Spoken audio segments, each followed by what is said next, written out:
again, welcome to another episode of Azania in Therapy. I'm your host, Thabang Tlaka. My guest today is an award-winning author, an entrepreneur and speaker who's passionate about leadership and personal development. He has written 25 books. Ladies and gentlemen, welcome Confidence Seleme. How are you, sir? I'm doing quite well, my brother. Thank you so much for having me. I really do appreciate it. Yeah, good. You know, you once interviewed me before. Now it's your turn, eh? You're on there. So I'm interviewing you today. I'm on the other chair. Yeah. But since then, man, you've been writing, eh?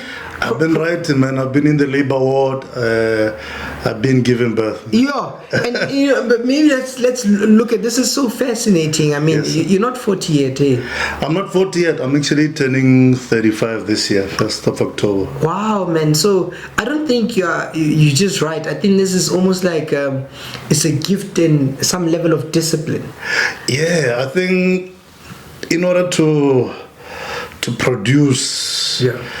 At the level that I want to produce, one of the things that I learned earlier on is that I need to be disciplined. Yeah. If you're not disciplined, you're not gonna produce at a high level. Yeah. You're gonna be, shooting your shots, but you won't be hitting it. You'll be missing. Yeah. It's like a basketball player. Yeah. When you see a basketball player, somebody like Stephen Curry, for example, who constantly net his shots. Yeah.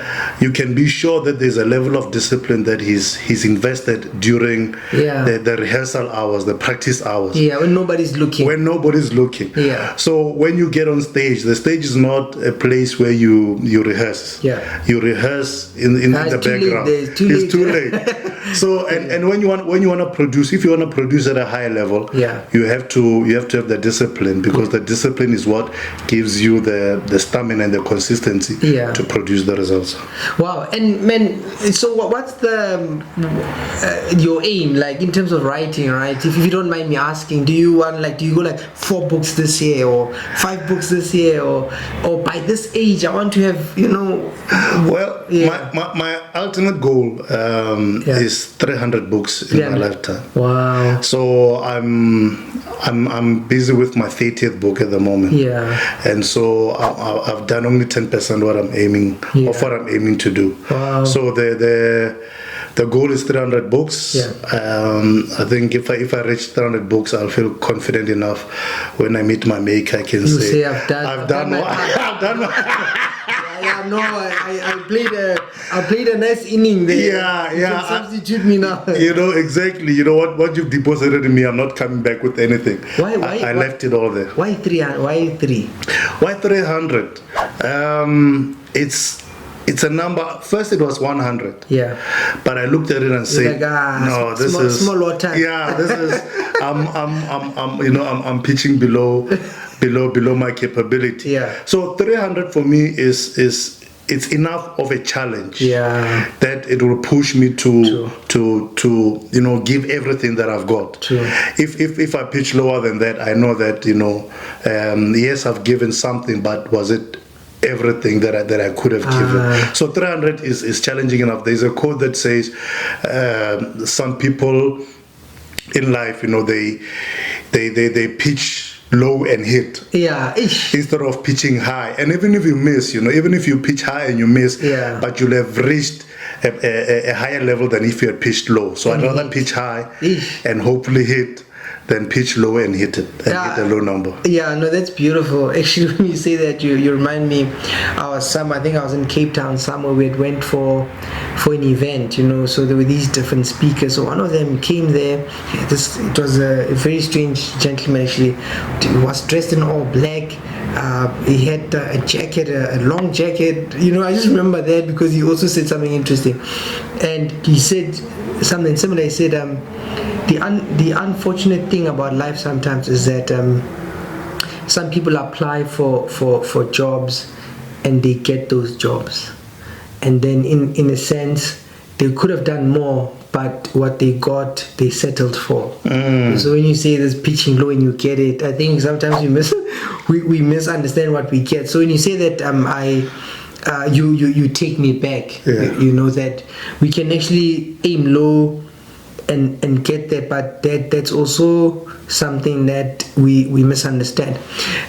As a writer, I love talking to writers because I'm a writer myself. Yes, you know, a creative. There's this. Have you seen? There's a movie called Anonymous. No, I haven't seen it. Sounds interesting. In this movie called Anonymous, right? It's about a guy who he's a writer, right? But he's a famous, he's like a duke or something like that. So he writes plays. When he writes these plays, but he can't stage the plays, right? So he finds somebody to give these plays so he can stage them. Yeah. And but the person in the character is Shakespeare. So there's this noble guy writes these stories and he gives them to this guy called Shakespeare, and Shakespeare stages these plays. So it sort of comes from this idea that Shakespeare had stolen his work, someone else was writing, so they do that. But what I'm telling you about it is that there's this scene in the movie. This guy is writing, and his wife says, "Why do you always do this? Like, you know, why don't you just focus on nobility being important?" And he goes into this monologue, but he talks about the word. He says, "The words can't leave me alone." Yeah. It's like they come to me. That's a writer. That's a writer, right? That's a writer. Do you also feel like? Do you feel like, you know, you'll be walking and the books are like, "Hey, write me now." You know, you're like, "Ooh, I need to." Yeah. You know, there are so many. I've got so many ideas for books in my laptop that I set aside time. My wife will tell you there was a period. Yeah. And I create periods of rest as well, or I allow time for periods of rest as well, so that you don't get burnout and stuff. Yeah. But there were periods where I was waking up consistently at 2:00. Yeah. In the morning. Yeah. And I would write from about 2:00 to 5:00. Sure. And it's I could easily just sleep. Yeah. Maybe I've got 5 books or 3 books or 2 books or a book. But those words are calling me. They're like, put me down. Put me down. And it's amazing, you know, you're a therapist. Yeah. And for me, one of the best forms of therapy is writing. Yeah. Because when I write there, I dig deep within myself. Yeah. There are things that I discover in my writing process that I didn't know were Did I write this? Exactly. It's amazing. And sometimes I feel like, you know, you're downloading from a source. You know, I'm a believer, so I believe my concepts. You know, God gives me this concept. Yeah. So I feel like for me, writing is a form of worship. Yeah. It's a form of prayer. Yeah. Because I feel like God is giving me all this, especially when it's quiet, when it's nice and quiet. Yeah. There's these things. I'm a writer, but I don't know how to put it in words. They just come to you. They just come to you. It's like downloading. It's like downloading, and all I am is a conduit. Yeah. I'm a funnel. Yeah. You know, it's like a hose pipe. Yeah. A hose pipe has a very simple job. Yeah. There's nothing genius about the hose pipe. Yeah. You just plug to the tap. Yeah. Somebody comes and opens it, and all you do is transport the water. Yeah. So my job essentially is to transport the water. Like a hose pipe. Like a hose pipe. Transport it from the source and transport it onto paper, so that people can have something to drink. No, I believe that, and there's another idea. I had somebody talk about it this way, and it also caught my attention. And the person said, you know, people think they have ideas, but he estimates that ideas have people. I like that. So the idea will go and find somebody. To put it down. And so if you don't listen, somebody else, the idea will exist. It's just that now you have to ask yourself, am I willing? So, but this is a beautiful thing about, you know, you writing books, and maybe one final one about books before we go into leadership and speaking, right? So, because I was going to ask about your process. So, your how do you normally approach writing, right? I heard you talking about the one time I was seeing your socials. You're talking about, you know, you need to have a hook and a fish, you know. Yeah. Well, my process, I approach it in a couple of ways. So one of the ways I explain it is imagine how I imagine Noah built the ark. So Noah was given instruction to build an ark. Yeah. But in building the ark, I imagine he first had to collect all the wood. Yeah. So you collect all the wood. Yeah. Once you collected the wood, you start carving the wood. Yeah. Then you start putting it together. Yeah. And then you start, visualizing, these are the shapes, and eventually you have an ark. Yeah. So my writing process is, I think of the ark, or this is the book. I don't know exactly what all the content is going to be. Yeah. So I start collecting the wood. I see. So I'll have an idea maybe on gifts. Yeah. So there's a book that I released recently on gifts. Yeah. It's called You're Gifted to Win. So with that, I think about gifts, and I say, but gifts are both, there's a literal and figurative. Yeah. Yeah. There's tangible and intangible. Yeah. So I've got a gift, which is a talent. Yes. But also there's gifts. Yeah. As in a present. Yes.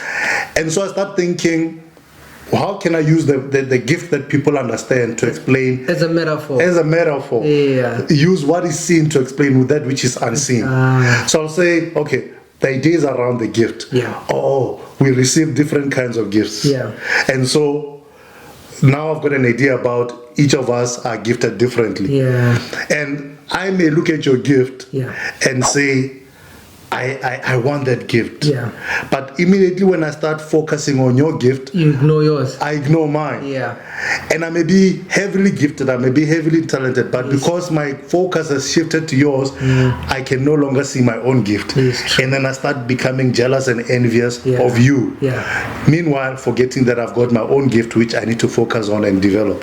So I look at things like that, and I start going into metaphors, into the seen, how to explain the unseen with things that are seen. Because people love stories, they love metaphors, and it's always easier to remember from a reader's perspective. You can recall it much better. 100%. No, that's all. That's like I like what you're saying, right? And I was just thinking now that, but being somebody who does that, right? Maybe.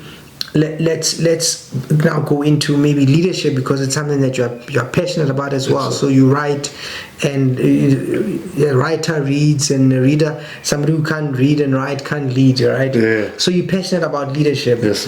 And then how come? Because leadership is something that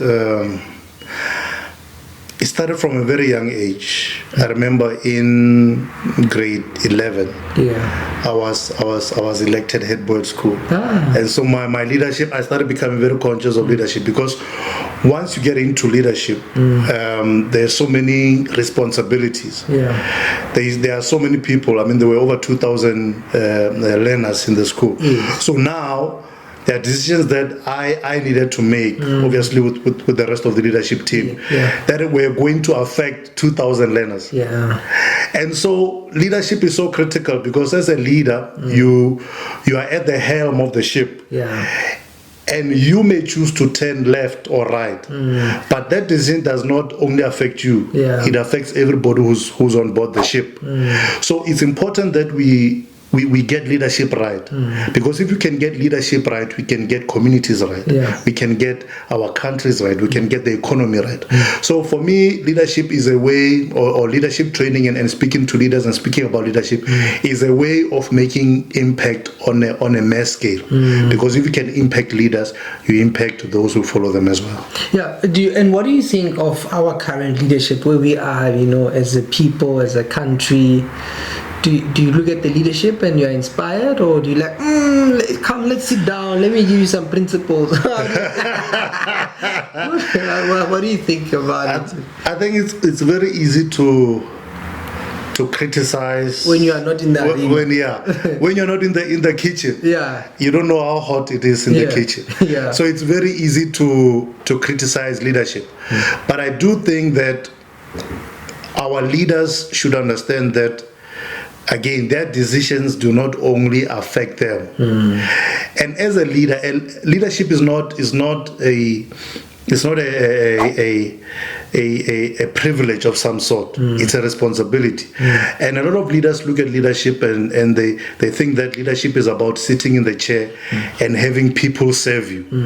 You know, when you're at the helm, when you're in that particular position, you know, you've got people at your beck and call. You can ask for the tea, you can ask for somebody to go and fetch boss them around, you know, and a lot of people in positions of power, they look at leadership in that way. But leadership is more about what are you doing for the people. It's less of a privilege and more of a responsibility. The fact that you have people coming up to you and they are at your service is only the perks of that particular position. But beyond the perks, there is responsibility. And your job is to make sure that the responsibilities that are placed upon you as a leader, you're fulfilling those responsibilities. The people that you lead should have a better life simply because they were being led by you. It's not about bettering your own life. It's about bettering their lives. Then we will know that you are a true leader. You're a leader worth being called a leader. Because you came to serve. And when you think of leaders, you know, across time, are they, or even currently, are there people that you look to say, you know, that style, that person, that's something to appreciate, to you know, that could be our model?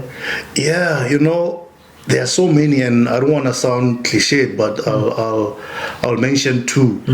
One is Martin Luther King. There's a speech he made, and he said, and it's not the I Have a Dream speech, which was a beautiful speech, but there's one, he talks about the mountaintop, and he says, you know, I've been to the mountaintop. I may not get there with you, but I have seen it, and we are gonna get there. And so sometimes as a leader, you see quite far ahead, and your job is to simply inspire the people that I have seen where we're going, and we will get there, and inspire them, give them enough fuel and energy to say, you're gonna get there. And what's powerful about that speech, he says, I may not get there with you, because sometimes as leaders, we want to be, you know, the people that get there first, that, you know, put the flag on the moon and say we're here first. But you don't necessarily have to get there. The focus has to be on, are the people that I'm leading going to get there? Are they going to achieve their goals? And by them achieving their goals, you as a leader have achieved your goals. Beautiful. You know, when you say that, you know, because I think I've heard that speech before, but from the way you are putting it, right? I think it's beautiful because the idea that, because one, it says to me, here's a person, right, who understands that I have to help these people get there. My part is that I've seen, and I'm helping us focus on where we need to go. But I also understand that this is not. There's a part I'm playing, and I'm not necessarily the main character. But my part is that I've seen, and I'm saying let's go. But I also understand someone else can carry on, but I'm playing my part. 100%. Which I think sometimes that's what we miss as people, to know that there's a part I'm playing. In fact, there's a part, not to get too biblical, right? But there's an interesting, because I was telling you earlier that I'm writing on grief, you know, so I read different things, and one of the parts that intrigued me is the story of Joshua. How the book of Joshua begins. It says something like Moses had died, the people's leader had died, and there was no one to lead the people.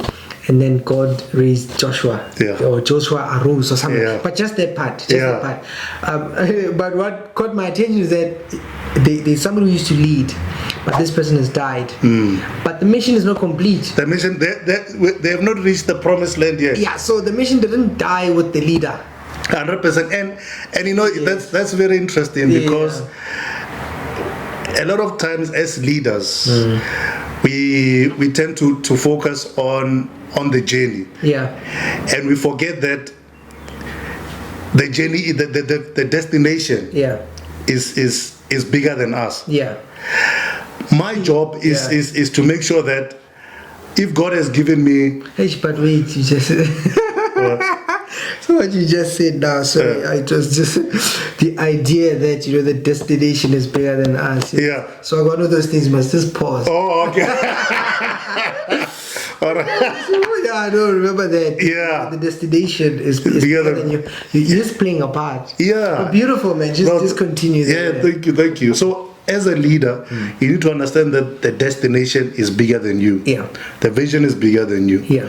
And you have to think beyond your particular tenor in the journey. Yeah. So you may fall off the wagon 30 kilometers into the journey. Yes. Death, Yes. sickness, maybe you decide a miscalculation, whatever. You send the wrong picture. You sent the wrong picture, So you have to think bigger than you. Yeah. And one of the ways to think bigger than yourself as a leader is to prepare people who will carry on with the journey and carry on leading. Yeah. Because as I said, the destination is bigger than the leader. Yeah. Where we are going, the fact that there'll be, let's talk economics. Yeah. If we have an economic goal and I'm the Minister of Finance, the economic goal is bigger than me, me as a personality. Yeah. So I have to be training people who are equipped with the knowledge to know that here's an economic goal that we have. Should I not be at the helm, the goal should not be compromised. Yeah. So you as the people that I'm leading, I should equip you to such a point that even if I resign tomorrow, the mission, the goal is not compromised. Yeah. Because the destination is bigger than the leader. Yeah, which when we phrase it that way, I mean, we understand it, but I'm thinking how to do it, it takes a lot, right? I want to link it to writing as well, because what you're describing sounds like you have to have somebody who's selfless, who's humble, who's done a lot of introspection. In fact, has become maybe a bit okay with loneliness, because I think to get to, or not being okay with, say, the principle, and I don't think that's where most people would celebrate, to be in that space where you are able to really think and understand, okay, here's the mission. Like you die a little bit. You have to. And then because now if you understand that, okay, the destination is bigger than me, then I have to build principles, ideas that even if I'm not around, so you have to care not just for yourself but for other people. Like you have to, but I think it's a lonely thing. I don't think many leaders can do that. I think many leaders get trapped in, you get in this position and the power just, you sip on, I don't know what you drink, but you become this other person. So the idea that somebody can get to a point where they say, you know what, I understand that we are going somewhere and I'm equipping you, if something happens, carry on. It's not something that's easy to do. And when you talk about leaders sipping on something, a lot of leaders are sipping on a very dangerous substance called power. Which corrupts absolutely. Exactly. And when you drink enough of that substance, you get power drunk. And there's a lot of power drunk leaders. And one of the ways that you know that a leader is power drunk, it's like if I drink 3 glasses of whiskey, we won't be able to have a good conversation.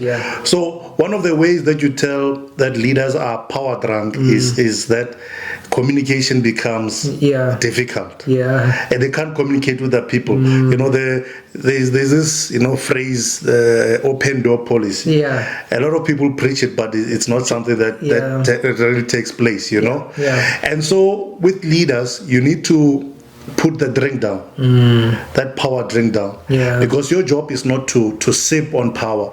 Your job is actually to take that jug of power and say, bring your glasses, and you start pouring into the glasses of those you lead. Empower them, because when all of us are empowered and we are powerful, it becomes easier for us to achieve that particular mission.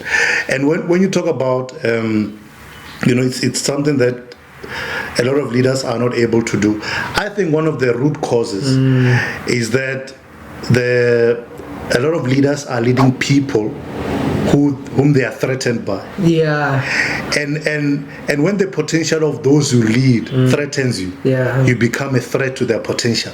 Suddenly, you are not the leader who's trying to empower people. You are blocking. Yes, you become the leader who's creating blocks, who's creating, stop signs everywhere. Yeah. When people are supposed to be going 120, you're putting a stop sign on the highway, and you're making them, perform at a lower level simply because your own speedometer is saying 100. You're not able to go to 120. But you should be the kind of leader who says, let's go, I'm empowering you. There's something that's bigger than me, bigger than you ahead, and that is the mission and the vision. No, wonderful. When you were saying that, I thought I had it was a speech, but it was a talk by I think Ibrahim. Is it Mo Ibrahim, the philanthropist. Yes, Mo Ibrahim. Yes. I was somewhere and then he was addressing us, right? Oh, awesome. Somebody asked him, said, what is a good leader, or what is a leader, something to that effect. Then he says, no, when he was in university, he remembers, I don't know if it's Che Guevara who came to the university. Wow. And somebody asked the same question, what is a leader? Then he said, so he thought about it, and he said something to this effect. He said, a leader is last to eat and first to die. Wow.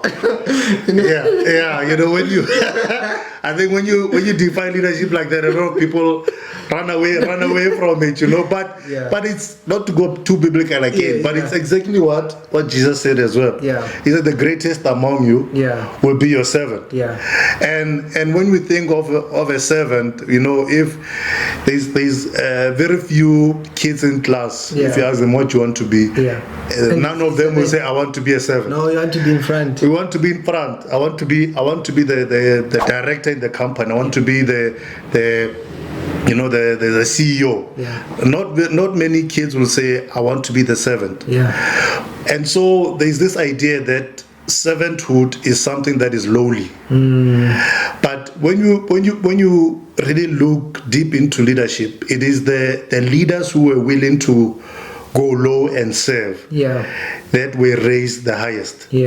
Somebody like, not to be too cliched again, but somebody like Mother Teresa, who was willing to go into the slums, onto the streets, spend everything that she had to serve those people who were hungry and dying on the streets.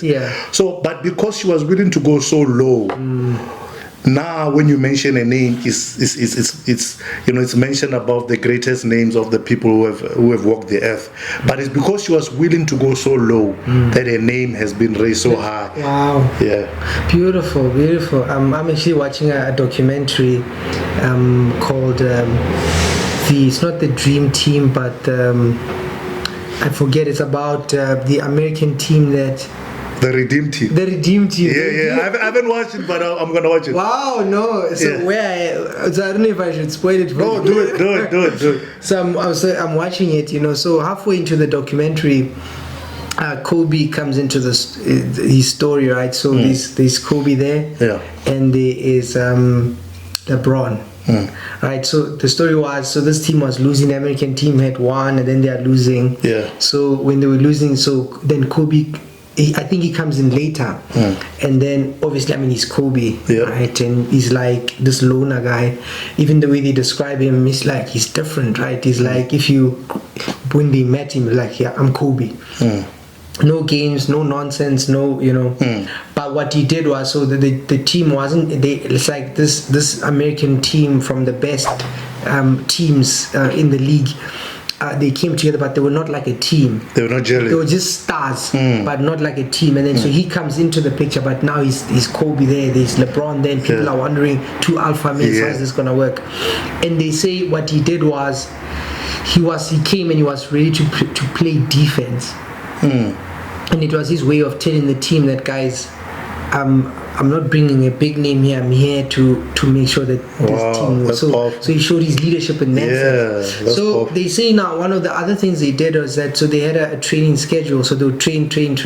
So they were in a hotel, right? So when they were in a hotel, so I think after and then they had their schedule. So they had a break. So when they come from a break, they see Kobe, and so he's from the gym. So they are surprised that this guy, like, I mean, we were training, we had a break, now you're training, right?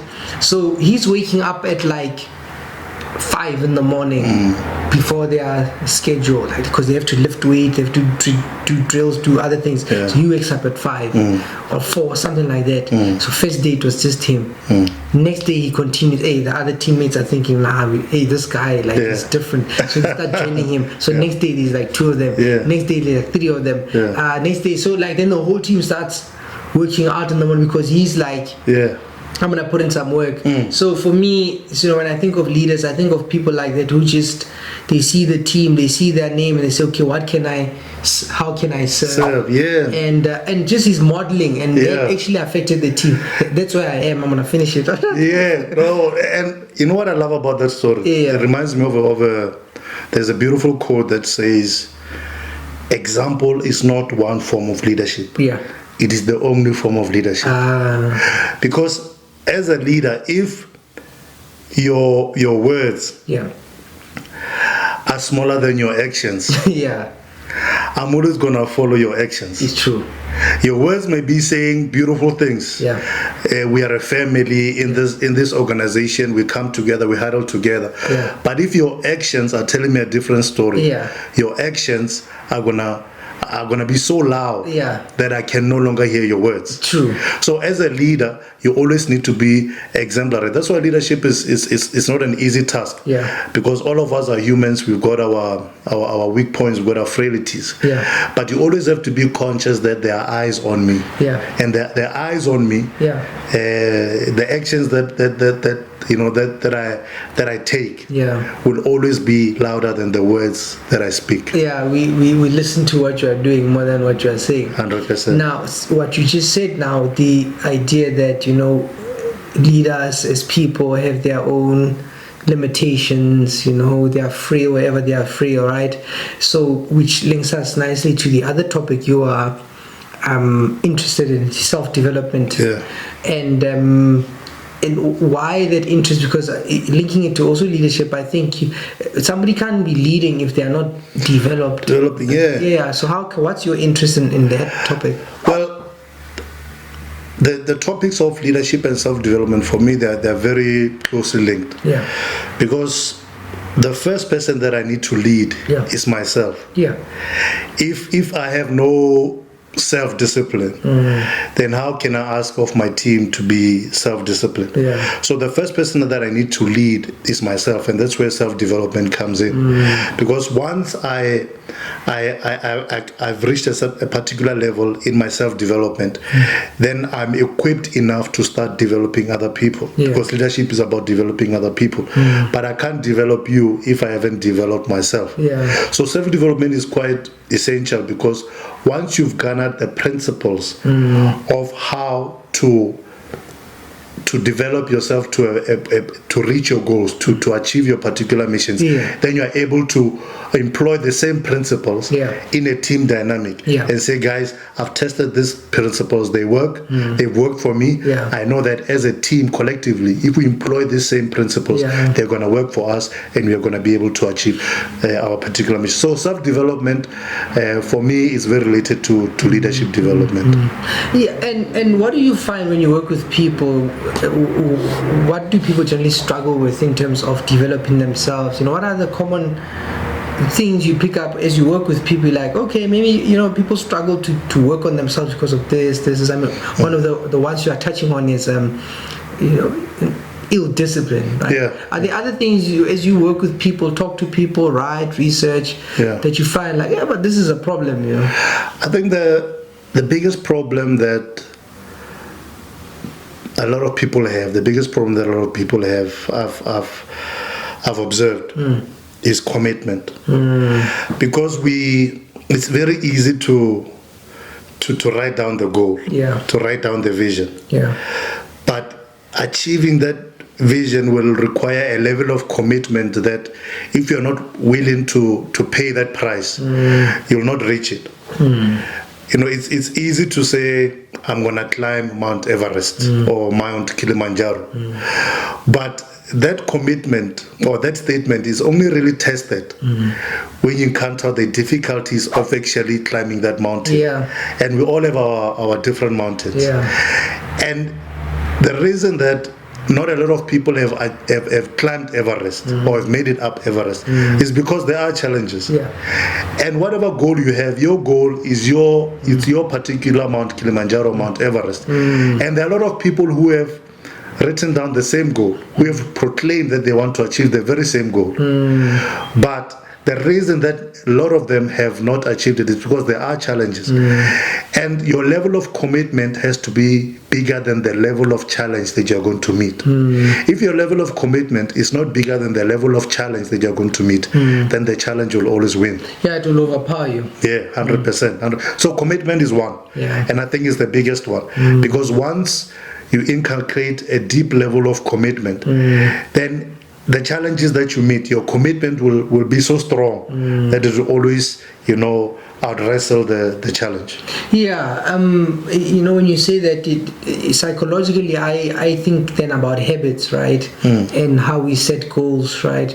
And I don't know if you're familiar with the idea that, there are things that we pursue. So for example, if somebody says, I want to climb Mount Kilimanjaro, and somebody says, and then someone else says, I enjoy climbing mountains, and somebody says, I want to be the kind of person who has climbed mountains. So the people have the same goal, but the way they phrase it becomes different, right?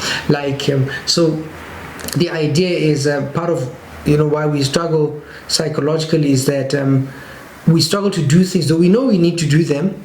We struggle to do them because maybe the goal is like a separate thing from who you wanna be. So for example, when you go back to how you started, you say, I wanna write 300 books. Yeah. It's much better to put it that way because then it's an ideal. And then when you have the ideal, then the actions become necessary for the ideal. Yeah. So it's when you say, if your level of commitment is less than the challenge, the level of challenge, then you're going to struggle. But if the idea is that I need to write 300 books, then it doesn't matter what happens. It doesn't matter what I need to do. But if that's the goal, that's where we are going. And so I think maybe people also adding on to the commitment is people don't have the final picture to live towards, which is much better than say tomorrow I will do this, tomorrow I'll do that. And very good point. Yeah. Let's use that example of the 300 books. No? Yeah. And everybody has their own particular vision. Run 2 oceans. Run 2 oceans, exactly. Yeah. Exactly. Or get their kids into the best private school. Yes. So let's use that example of 300 books. Yeah. So if I've written down the vision, I said I'm gonna, by the end of my lifetime, I want to have written 300 books. Yeah. Now I need to then say, okay, if God gives me 70 years on earth, it means I'm 35 now. Yeah. I've got 35 more years. Yeah. So I now start becoming methodical and mathematical. Yeah, practical. And become practical. Exactly. Is necessary. Exactly. Yeah. So if I'm gonna reach 300, it means for the next 30 years, I need to write 10 books a year in order to get to 300. Yes. Which means every month, I need to be finishing a book. Yeah, so you can't be messing around. I can't be messing around. Which means every week, I need to be at least 25% done with my book. Sure, yeah. Which means every day, I can't go to sleep unless I've written 1,000 words. Yeah. So you see. So now you've broken. It's not you've just broken it down. Yeah. It's not some exactly. So it's you've made now simple, not simple, but target things that need to be done. Things that daily. So the way to achieve the big goal, it's like the old African adage says: if you want to eat an elephant, eat it piece by piece. The mistake that a lot of people make is that they want to swallow the elephant, on the 30th day. Yeah. Whereas if you had said on day 1, I'm going to eat the ears. On day 2, I'm going to eat the trunk. Yeah. By day number 30, all you are left with is the tail. Yeah. But if you wait for day 30 to swallow the elephant, it's going to choke you. Yeah. So you need to be very methodical Yeah. and almost mathematical about achieving your goals, especially if they're big goals. Wonderful, wonderful. I mean, so what else are you currently working on besides writing? So my three passions, Yeah. in terms of purpose, is writing. As I said, I'm busy with my 30th book right now. Yeah. I've got a couple that I've started that after I finish this one, I'm going to jump onto those. Yeah. So it's the writing, the speaking, which one of my goals this year is to grow the speaking quite a bit. Yeah. So speaking to organizations, being on platforms such as this where we can engage and empower people. Yes. And then also I've got a publishing company. Yeah. So one of the goals as well is to take the publishing company to the next level. Yeah. So that's where the entrepreneurship bit. I mean, the writing and the speaking is also within my entrepreneurship. They go together. Entrepreneurship, It's like a marriage there. Exactly. So they're all under one umbrella. All of them, if you were to write entrepreneurship in big, they'd fall under that because there's money to be made in all three spheres. Yeah, but is the writing, speaking, and publishing. Okay. Yeah, that's what I'm busy with currently. And what questions are you currently wrestling with, Because people who write and reflect are usually thinking about things, reflecting on things. Yeah, I think one of the things that I'm very conscious of right now, especially with the writing, is that I don't want to regurgitate. Because when you write as frequently as I do, there's always a danger of repeating ideas. And it's not so much about repeating ideas, but can I explain that idea? Because your values are your values. Yeah, they won't change. They won't change. You just expand You just enhance expand. and nuance. Exactly. So the challenge for me right now, which I'm seeing as an opportunity, is to explain the ideas and the values in fresh ways, in ways that, even if you read my previous book and there's a similar idea in the new book, it will still feel fresh. So it's always about how do I refresh, how do I renew, how do I bring this idea about in a way that it doesn't feel like stale bread. It's fresh, it's straight from the oven, and you want to eat it and you want to enjoy it. Yeah. And one of the things you wish people would ask you that they don't typically do, when you go on interviews, they didn't ask me that.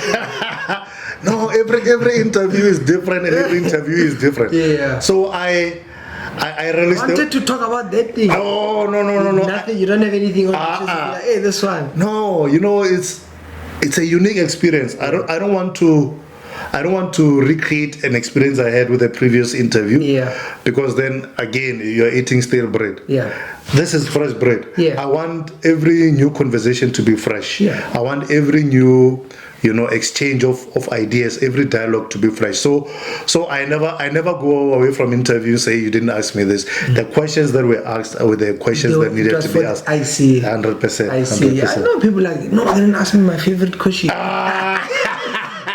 No, that's not me. No, but otherwise, Tate Seleme, Yes, sir. Thank you for the opportunity. This was quite insightful and inspirational. Thank you very much. I do believe, those who engage with the show, those who watch this, will take, some fresh bread. Yeah, awesome. And then they'll be filled. Awesome. Look, I think I must go buy a bakery.